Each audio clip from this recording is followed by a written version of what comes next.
Finishing এ কবিতা বললে দেবো না, সমস্যা নেই।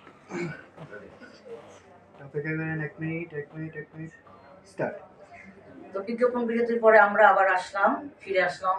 এখন আমি ডক্টর সাহেবের কাছে যাব। ডক্টর সাহেব, অহরহ ক্যান্সার হচ্ছে বিশ্বে, তো এটা থেকে বাঁচার উপায় কি যদি আপনি একটু বলতেন জনগণের উদ্দেশ্যে। ধন্যবাদ আপনাকে অত্যন্ত গুরুত্বপূর্ণ একটি প্রশ্ন করার জন্য। বিশেষ করে আপনি জানেন, আমি যখন ক্যান্সারের চিকিৎসা শুরু করি আজ থেকে 7-8 বছর আগে, তখন ক্যান্সার হসপিটাল দেখুন 4-5 জন রোগী আসে সারাদিনে। আমিও ধরেন 15 দিনে সপ্তাহে একটা রোগী পাই। এখন ক্যান্সার হসপিটালে পার ডে না হলে 5,000 রোগী আসে। বছরের আগের জন্য আগ থেকে মানে লাইন। আর আমাদের এখানে প্রায় 50 জন ডাক্তার কাজ করি আমরা।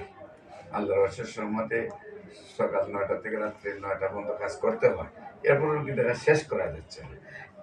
মানে এতটা ক্যান্সার বাড়ছে যে কল্পনার বাইরে, যে বিষয়টা আপনি বলেছেন। তো আমি আপনাকে বলবো যে এখন যে খাবার স্টাইল, চলাফেরা স্টাইল, সবগুলাই মানে ক্যান্সার একটা কারণ। এক কথায় সেখান থেকে বাঁচার কোনো রাস্তা নাই। যেন আপনি যদি মনে হন রাস্তার কালো দুয়ার থেকে বাঁচবেন, আপনি দিবেন হলো মাস্ক। মাস্ক পরে আপনি আবার কার্বন ডাইঅক্সাইড বিষ, যেটা হলো বডির সবচেয়ে ক্ষতিকর, এবং অক্সিজেন হলো বডির সবচেয়ে বেশি প্রয়োজনীয়, যেখানে এর চেয়ে বেশি কোনো খাবার আমরা খাই না, যেটা অক্সিজেন, সেটাকে আপনি বাধাগ্রস্ত করতেছেন। আর কার্বন ডাইঅক্সাইড বিষটা বারবার আপনি গ্রহণ করার কারণে, রিটার্ন ব্যাক করে গ্রহণ করার কারণে এটা বিস্ফোরণ ঘটাইতেছে। আপনি দেখুন এখনই যারা একাধিক মাস্ক পরে তারা বাঁকা হয়ে যাচ্ছে, গুজা হয়েছে, বা তারা আরো অসুস্থ থাকতেছে।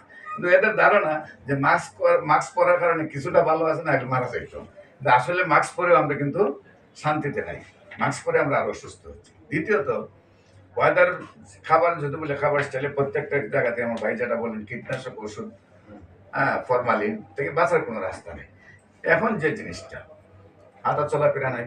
আমাদের বাপ চাচারা প্রতিদিন 20-30 কিলো হাঁটতো এমনি এমনি, আর আমরা 1 মাসেও 1 কিলো হাঁটি না। এই অবস্থা থেকে বাঁচার যেহেতু কোনো রাস্তা নেই, আমরা এসির রুমে থাকি, সেখানে আমরা এই বাইরের ওয়েদার থেকে বঞ্চিত, একজনের কার্বন ডাইঅক্সাইড আরেকজনে খাই। এই অবস্থার মধ্যে বাঁচার একটি মাত্র রাস্তা, বডিতে যখন স্বাভাবিক যে অবস্থান আছে, স্বাভাবিক যে আমাদের অবস্থান, ন্যাচারালি যে চলাফেরাটা, এর মধ্যে অস্বাভাবিক কিছু দেখলে সঙ্গে সঙ্গে ডাক্তারের কাছে যাবো। এখন যদি কন্টিনিউ জ্বর থাকে, ক্যান্সার হতে পারে। কন্টিনিউ ওজন কমে যাচ্ছে, ক্যান্সার হতে পারে। কন্টিনিউ ওজন বেড়ে যাচ্ছে, ক্যান্সার হতে পারে। দামার দাম আপনার খাবার বাড়তেছে, তাও ক্যান্সার হতে পারে। খাবার কমে যাচ্ছে, তাও ক্যান্সার হতে পারে। শরীর দুর্বল হচ্ছে, তাও ক্যান্সার হতে পারে। এই জন্য আমি বলবো, যখন আপনি স্বাভাবিক চলাফেরার মধ্যে কোনো একটা অস্বাভাবিক চলাফেরা আপনার মধ্যে বহন করবে, তখনই আপনি সঙ্গে সঙ্গে চিকিৎসকের কাছে চলে যাবেন। এবং স্পেশাল চিকিৎসক, ক্যান্সার স্পেশালিস্টদের কাছে গেলে সে দেখলে আপনাকে বুঝতে পারবে, প্রথম নাম্বার। দ্বিতীয়ত হলো টেস্ট আছে। আমরা বায়োস্পি টেস্ট, এভিডেন্স টেস্ট করার আগে আমরা যার চেহারার প্রতি তাকাই বলতে পারি তার হয়ে গেছে। অভিজ্ঞতা থেকে আপনার তো সেখানে আমি মনে একজন স্পেশালিস্টের কাছে গেলেই সে বিপজ্জনক অবস্থার থেকে বেঁচে যাবে। আমরা ক্যান্সার পাই কখন? যখন 4 স্টেজ হবার হয়। যেন আপনি ব্যারিস্টার সুমনের চাচি, গ্যাস্ট্রোলজিতে ক্যান্সার হলো, এই ক্যান্সার চলে গেলো ইউরোলজিতে, তারপরে চলে গেছে কোলনে, তারপর আবার খাদ্যনালীতে, এখন প্রস্রাবের রাস্তা বন্ধ, পায়খানার রাস্তা বন্ধ, খাবার বন্ধ, 3 দিকে ডাক্তারের নল লাগাইছে। লাগানোর পরে আবার তার কিডনি পয়েন্ট চলে গেছে 30-এ, দুটোটা কিডনিটাই বেশি, সমস্ত শরীর পানি ফুলে গেল। এই অবস্থায় কি করবে? ডাক্তাররা বলছে হয়তো 3-4 দিন বাঁচবে। দ্রুত কোনো চিকিৎসা করার কোনো ব্যবস্থা আমাদের কাছে নাই। সুমন সাহেব করলে কি দ্রুত নিয়ে গেল ইন্ডিয়াতে, তারপর নিয়ে গেল সিঙ্গাপুরে, সেখানটাও তারা রিটার্ন দিয়ে দিল। এরপরে ওই যে কথায় বলে যার নাই পুনর্গতি তার জন্য হোমিওপ্যাথি।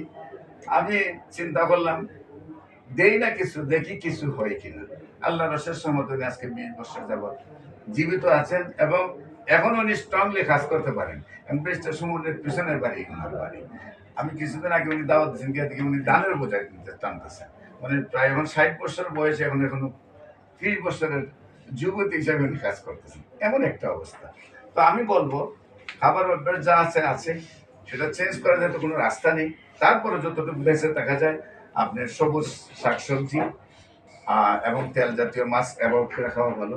তার মধ্যে আমরা যদি বেশি জুস খাই, ফুডিংটা বডিতে সঙ্গে সঙ্গে চলে যায়। থানকুনি পাতার জুস, তুলসী পাতার জুস, পেঁপের জুস, আপেলের জুস, মালটার জুস, চালতার জুস, জলপাইয়ের জুস, আমলকির জুস, ডাবের পানি, তারপরে ওটস স্যালাড, এই বিষয়গুলো যদি আমরা বেশি এই খাবারগুলো যদি আমরা বেশি খাই তাহলে বডিতে রোগ প্রতিরোধ ক্ষমতা বৃদ্ধি হবে। আর ভারী খাবারের মধ্যে যতটুকু পারা যায় রুটি আর সবজির মধ্যে থাকাটাই ভালো। সব যা ভারী তাহলে খাবার আছে। অবশ্যই আমাদের জনগণের উদ্দেশ্যে আপনাকে এটাই বলতে হবে যে এখন ক্যান্সার ট্রিটমেন্ট আমাদের বাংলাদেশে পসিবল। ক্যান্সার আমাদের এটা নিয়ে নিরাশার আমি কিছু আমি নেই। বলবো যে ক্যান্সার রোগী যদি ফার্স্ট স্টেজে আসে আমার কাছে, 100 জন না 1000 জনের মধ্যে একজন মারা যাবে না, সব সুস্থ হবে। মাশাআল্লাহ। কিন্তু আসে কখন ফার্স্ট স্টেজ ওভার করে, তারপরে কিন্তু আল্লাহ আমাকে 4 মাস সময় দিয়ে দেয়। আচ্ছা আচ্ছা। এর ভিতরে তার ফুল বডির থেকে, হাড়ের ভিতরে থাকলে হাড়ের ভিতর থেকে, মাংসের ভিতরে থাকলে মাংসের ভিতরে থেকে, ব্লাডে থাকলে ব্লাডের ভিতরে ক্যান্সার চলে যাবে এবং সম্পূর্ণ সুস্থ হয়ে যাবে। এবং এমন একটি রোগী, আপনার যে বরিশালের মাস্টার অ্যাসোসিয়েশন যিনি সভাপতি, ওনার পায়ের এই জায়গাটা ভেঙে যায়, পাটা ভেঙে যায়, হাড়ের ভিতরে ক্যান্সার। ওজন 85 কেজি থেকে চলে আসে 25 কেজিতে। সেইখানে আমি আল্লাহ রসের সময় চিকিৎসা করছি। ডাক্তার চাইছে পা কাটতে, আমি এটা ব্যান্ডেজ করে নিয়ে আসছি। আমি দেখি না কিছু করা যায় কিনা।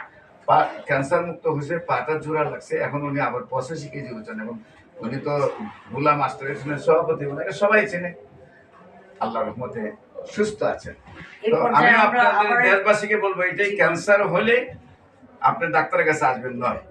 আর এর আগে শারীরিক অস্বাভাবিক কিছু দেখা দিলে আপনি ডাক্তারের কাছে চলে আসবেন। বিশেষ করে মেয়েদের ক্যান্সারটা এখন বেশি, ব্রেস্ট ক্যান্সার এবং জরায়ু ক্যান্সার, সেটা থেকে বাঁচার জন্য আমি বলবো তাদেরকে অস্বাভাবিক কোনো কিছু দেখার সাথে সাথেই ডাক্তারের কাছে। আচ্ছা, এই পর্যায়ে আমরা আরেকবার রাসেল মিয়ার কাছে আসি, যেহেতু ও কিন্তু ডাক্তারের লাইনে নাই, ও অনেক বড় যেহেতু ডাক্তার।